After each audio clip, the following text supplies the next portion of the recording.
Hey guys, so today I want to talk to you about danger in following any productivity schedule, but more specifically,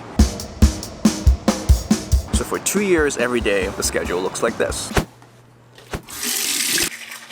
So this me sports band wakes me up quietly because under no circumstances do I ever wake up the wife and kid at 5 a.m.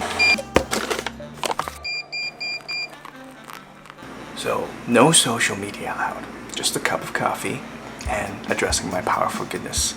Then comes the part of the schedule that most changed my life. But before that, why Benjamin Franklin? So as a productivity nerd, I'm sure you've seen this schedule around, and there are many YouTubers who have tried it for 7 days, and they're generally pretty helpful, like Nathaniel Drew's video, which is the one that actually got me inspired to try this out in the first place. I was sold on the idea that, hey, Benjamin Franklin is a writer, a printer, a politician, a scientist, and an inventor, to name a few. How does a man who accomplished so much spends his time throughout his day? Maybe following his schedule is going to allow me to find time as a new dad to actually do the things that I want. And at first, it did.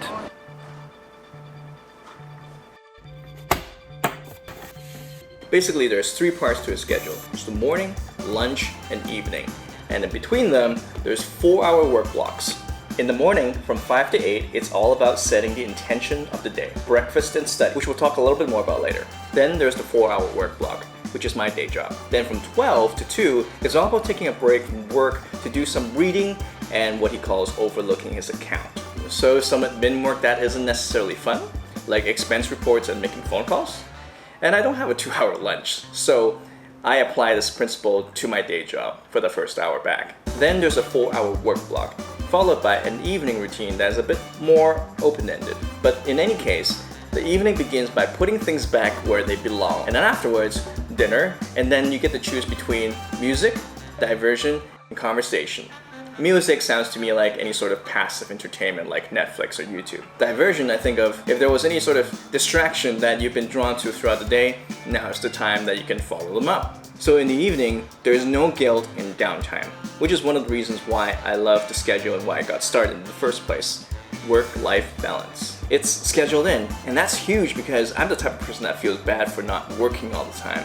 And look at the schedule. There's only really 2 blocks of time that any work can be done. And that's in the study block and in the daytime work block. So if I want to do anything else other than my day job, like making videos for this channel, it has to be this study block.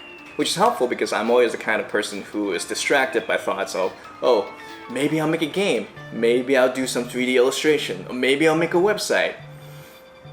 But no, gotta focus. 2, it got me up early, which is a bit surprising considering how much I like sleep. But this time around, it's really no big deal. And the third reason of why I really love to schedule, or why I love to schedule, is that there was no guilt in no exercising. And I didn't notice at the time, but I think subconsciously, I realized that doing the schedule means that I didn't have to exercise. I mean, look at Benjamin Franklin. Does he look like he exercises to you? But then I realized that that actually wasn't true. And it's becoming a problem for me personally. Because after 2 years of doing this, my body is kind of breaking down. My shoulder has been having this crazy pain. My eyes are starting to feel like they need glasses. And if you look at videos from 2 years ago, I'm definitely developing a sort of dad bod.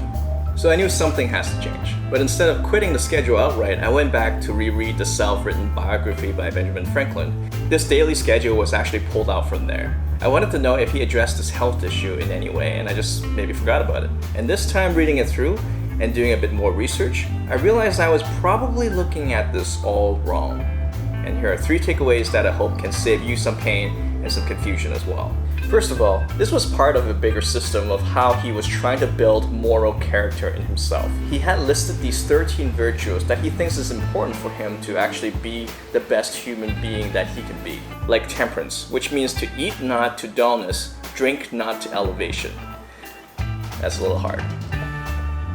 And there's stuff like frugality, moderation, and order. So every week he'd focus on practicing one of these 13 virtues, and this whole schedule idea was actually born out of what he thinks order looks like. The precept of order requiring that every part of my business should have its allotted time. It's about having a time and place for all the important things in life. With that comes my second revelation. He was actually supposed to be a pretty athletic guy. In an age where few people knew how to swim, Franklin taught himself how to swim. He was an avid swimmer all his life and even contemplated becoming a full-time swim instructor. We often see his image as a pleasantly plump guy, but that's not who he was apparently. Other than swimming, he was actually an advocate for weightlifting as well. But if fitness was such a big part of him, why didn't he have it in his schedule? Does it mean that the schedule is not accurate? Yeah, it's not accurate. In his biography, he basically says that he used the schedule to make a point that he did this for self-examination only. He would do it for a while and then stop and maybe do it sometime after that. He says that it was actually really difficult for him to follow through with this. But because he's trying, he actually recognizes the flaws in him and therefore can make improvements on that. But never ever did he ever actually really successfully carry this through consistently. So yeah, I guess this video, this whole thing is kind of my way of self-examination. One thing is clear, or maybe two things is clear. One is this has got to be my last bubble tea for a while. And I think I need to carve out some time for exercise.